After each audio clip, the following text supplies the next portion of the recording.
beautiful people of YouTube. This is Cherry and I want to share how to choose your dream program and university. I wish someone would have told me all this before I chose the big regret of engineering. Just kidding. I'm wearing this summery jumpsuit just to pretend it's all sunny and beautiful outside when it's gloomy as hell. I'm just gonna face my plants and my notes here to feel a bit more alive. Let's get into it. The first tip is to try as many courses as you can in high school. I feel like high school is an amazing time where people should enjoy themselves, but it's also a great time to start thinking about your future. For me, I started thinking about it when I was in grade 10.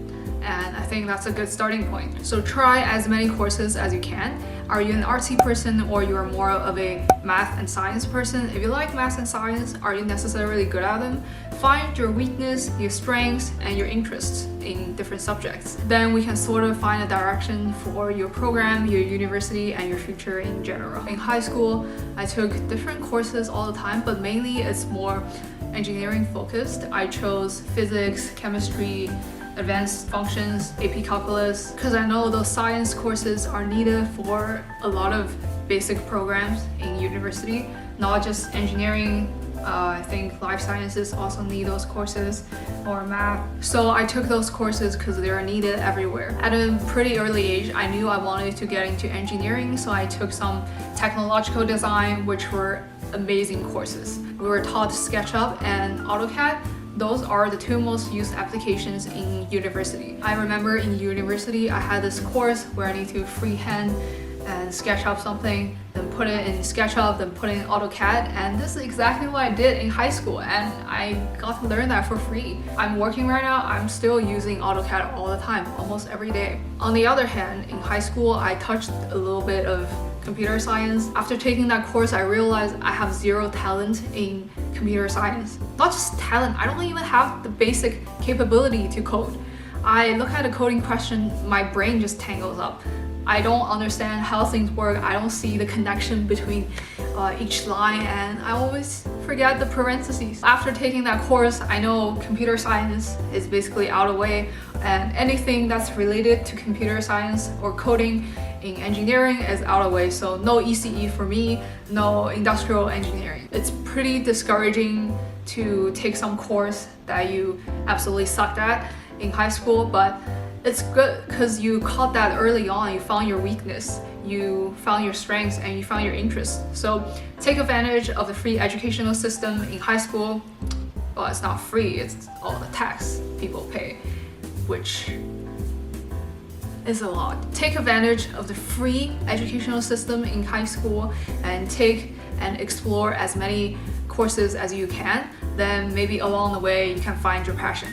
My second tip might sound a little bit harsh, but it's really important. I know online, especially YouTube, is supposed to be an encouraging place where people tell everyone to chase your dream, do whatever you want, and be whoever you want to be.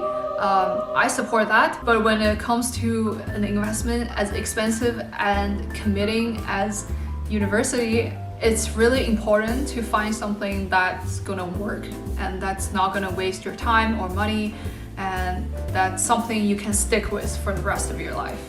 Sounds scary, but hear me out. When I talk about being realistic, I'm not just talking about your strengths, your weakness, and your interests. I'm also talking about money.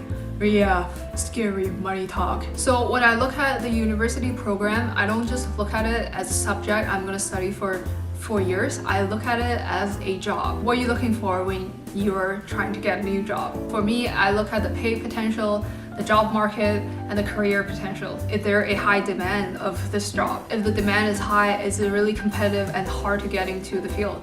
And if I get into the field, how's the pay? And how is the future of this career? Do I see like where I can advance to in this career? Or I'm just like on the same path and there's no potential to move up. Those are all the things I want you to look at when you try to find your program, just to treat it as a job. Believe it or not, when I was in middle school, I was determined to be a manga artist, not just cartoon artist, the manga artist, because I really like to draw and I like to coming up with like plot lines, but I think it's really hard to succeed in this career because there are so many amazing manga artists out there. Unless you can draw something as amazing as Attack on Titan, or Full Metal Alchemist, there's no way your pay is going to be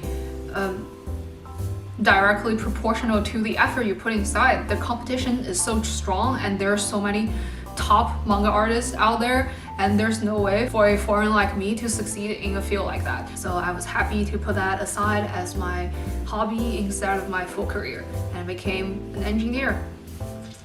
Those 2 tips are aimed to help you find your dream program. I think it's really important to secure a program, a direction you want to go into. Then we find a university or college that's good at that subject. From 3rd point on, the tips are more geared towards finding your dream university. Tip number 3 is to really think about what you're looking for in a university. I know different people have different factors, so I suggest have a matrix to help you calculate how much score each university has to you. Here you have different factors you want to consider, and on the other side you have a different weight you want to give to the university, and then you calculate how suited the university is for you. Though the factors are going to vary from person to person, but there are several general factors I think everyone should consider when they are applying for university.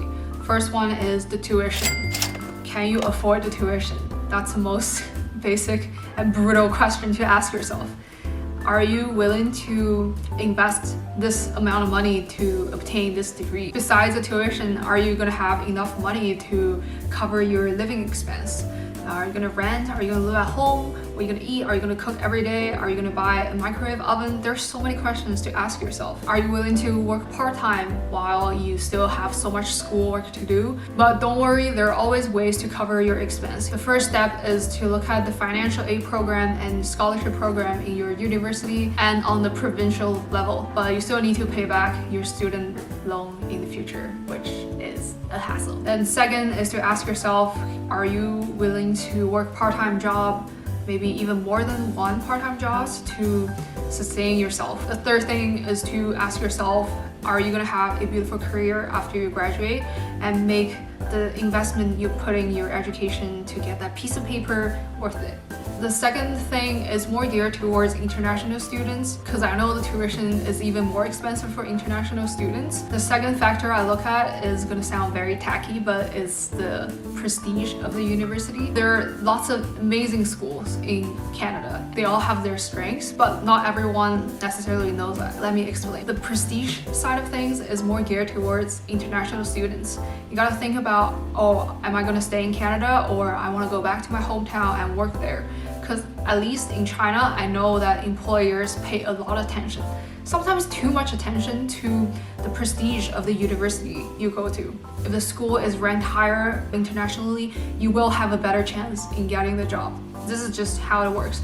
No matter how amazing we know that the program is locally, the employers overseas may not necessarily know that. If you plan to go back to your hometown and work, think about the prestige of the university. The third factor is really important too. You gotta think about, do you want to just graduate, or you want to graduate with experience? In University of Toronto, we have a co-op program called PEY, which is Professional Experience Year. It's taken between your 3rd year and 4th year. After working for 12 to 16 months, you go back to school to finish your 4th year, and then you graduate with the PEY credit. It's pretty helpful to graduate with like 1 year of experience under your belt. That's going to help you immensely when you are looking for a job.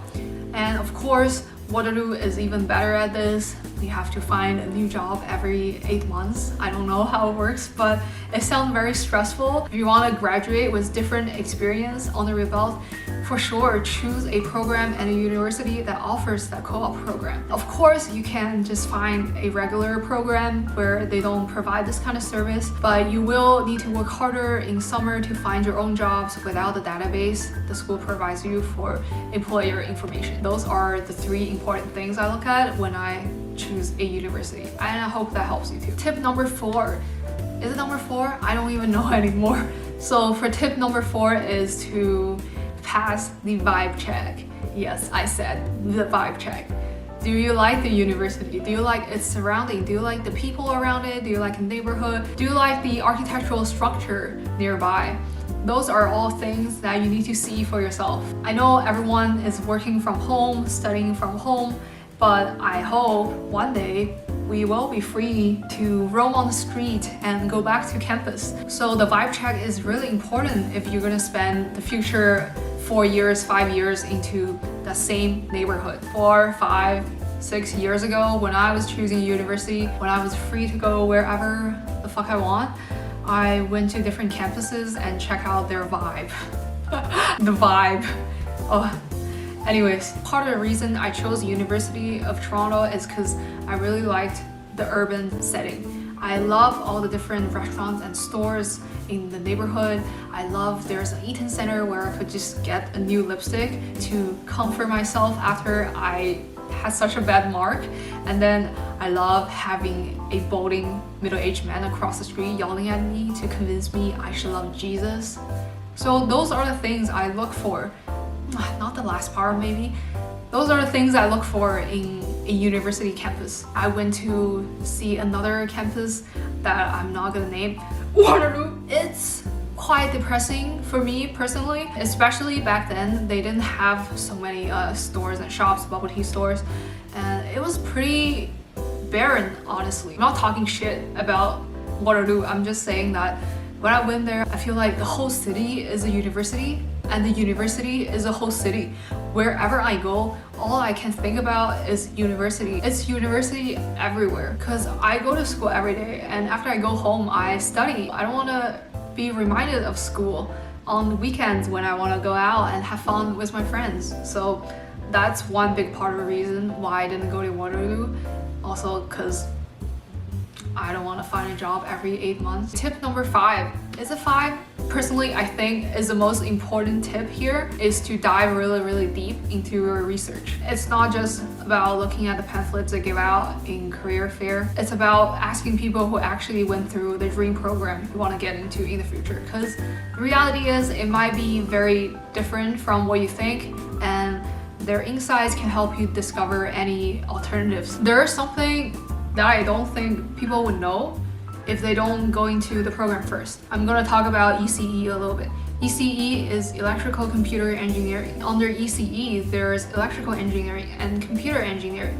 Under Computer Engineering, there's Hardware Engineering and Software Engineering. So many different streams you can get into in just the ECE branch. I have a lot of friends from ECE and they told me a lot of people actually went into the software engineering stream, and after they graduate they found amazing jobs in software developing and became software developers. But the thing is, you don't necessarily have to study ECE to be a software developer. You can just study computer science. Computer science is not necessarily cheaper in tuition than ECE, but it's more focused on software.